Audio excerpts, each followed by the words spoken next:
To the major races of the Milky Way galaxy like the Tau, the Eldar, and humans, Orc warlords are all the same. They are hulking, power-hungry maniacs that earn their role as leaders of their great wogs simply because of their brute force and power.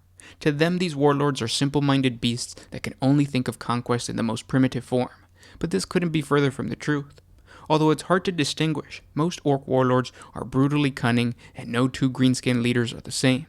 The failure to realize these subtle differences in an Orc invasion has led to the terrible downfall of countless empires all across the galaxy.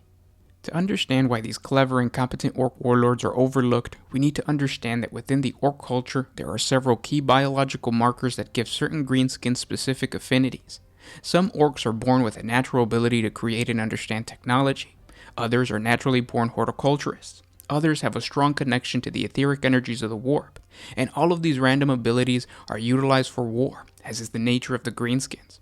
But there is one archetype that creates a biologically superior military leader than all the rest. These Orcs are found all across the galaxy, and they are seen as untrustworthy by most Orcs who don't share their militaristic mindset. They usually band together and are widely recognized as Blood Axe clan members.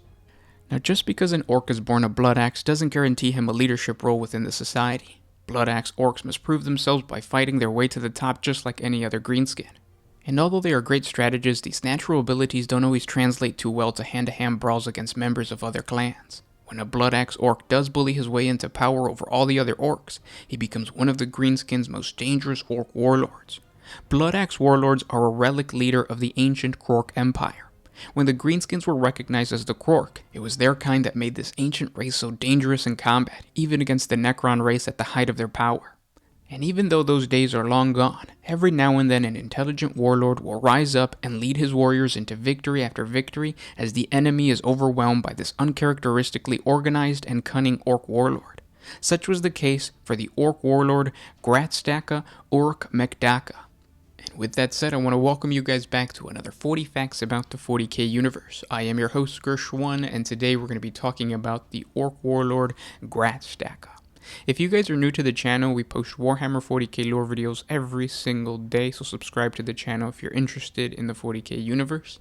If you guys enjoy our content, don't forget to hit the like button, share this with your friends on whatever social media platform, or support us on Patreon. The link is down in the description below. It's just $1 a month. But with all of that said, let's get into 40 facts on the Orc warlord Gratstaka. This warlord was one of the most intelligent Orcs encountered by the Imperium of Man. Gratstaka's success was already legendary by the time the Imperium felt his wrath.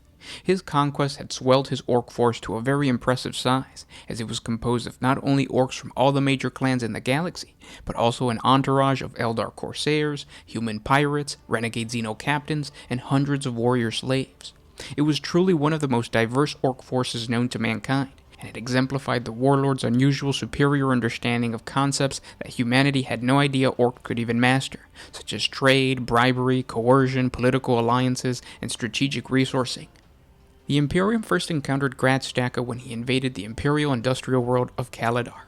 Kaladar was important to the Orc warlord because of the planet's main resource, a psycho-reactive crystal called Lorelei. Lorelei was a key component to the production of Nemesis Force weapons and the psychic hoods worn by the Space Marine librarians. If the Imperium lost this one planet, the entire sector could be in terrible danger. Gratstaka's intention was to use the crystal to enhance the powers of his mobs of Weird Boys. The Weird Boys were Gratstaka's secret weapon. You see, before coming to Kaladar, the warlord and his mechs had amassed a massive horde of combat walkers, from Killikons and Death Dreads to the earth-shattering Stompa. What made this mechanized army so unique is how Gratstaka was able to utilize Orc Wall energy to enhance the durability of these war machines. He did this through the help of one of his most trusted advisors, a warp head called Green Eyes. Green Eyes was able to form a psychic shield around the Orc Titans and effectively transform these machines into the first known Sight Titans ever encountered in Imperial history. Not even during the Ullanor Crusade, when the Emperor of Mankind still walked amongst man, had such a devastating weapon ever been encountered. By using the crystals, the warlord would have access to an army of psychically powerful combat walkers, an army that would lay siege to any and all planets in the galaxy. Unfortunately, the invasion of the planet eventually encountered a roadblock, as the warlord was distracted by a new, more devastating weapon that he could utilize in his arsenal. Being an inquisitive mech by nature, Gratstaka wanted to learn the inner workings of one of the most dangerous and powerful weapons ever used against his army by the Imperial Guard. the Shadow Sword Super Heavy Battle Tank. Check out our 40 facts on the Shadow Sword if you guys want to know why this tank is so powerful. This fondness for Imperial tanks is a well-documented trait amongst the Blood Axes, but Gratstaka's desire is a true passion for these Imperial behemoths, for his troops successfully captured a Baneblade and a Shadow Sword.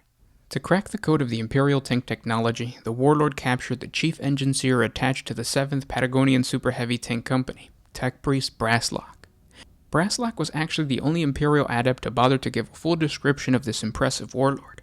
Brasslock compared Gratstaka to a full-size Alpha Ambull, which would make him taller than even a Space Marine. Where most war bosses were little more than rags or a hulking shape of mega armor, Brasslock's account states that Gratstaka wore a finely tailored uniform that comprised a dark long coat, a high cap, and boots, which Gretchen's servants spent many solar hours polishing to a mere shine. The ensemble was clearly inspired by the uniforms worn by the Imperial commissars, but grotesquely magnified to fit the orc stature. On his chest were pinned ranks upon ranks of medals and other military decorations, many made out of precious metals, as were many rings bristling in Gratstaka's fingers and teeth.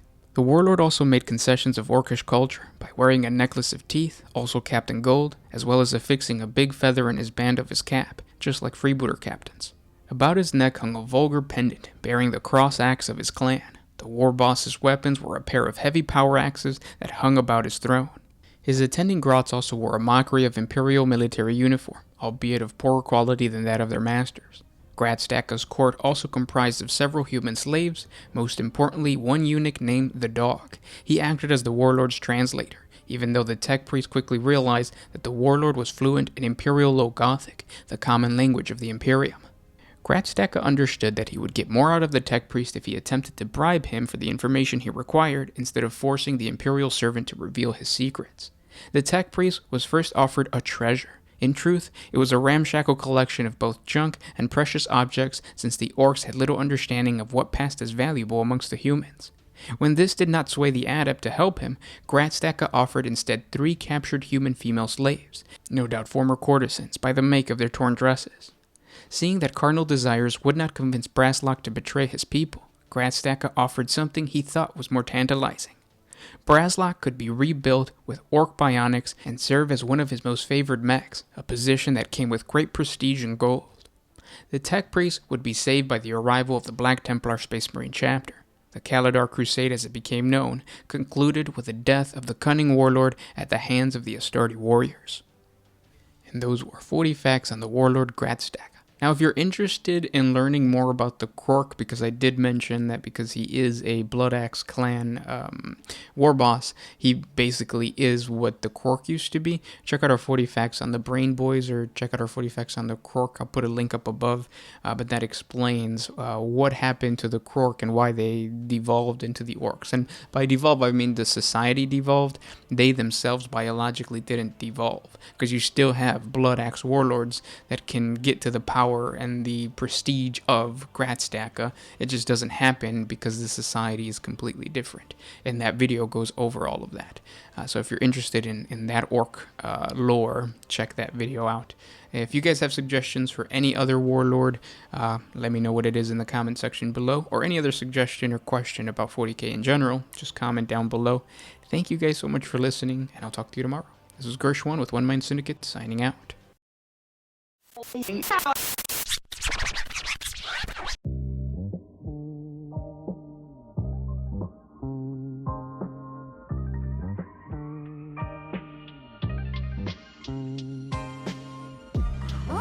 used to put my freedom first in any situation.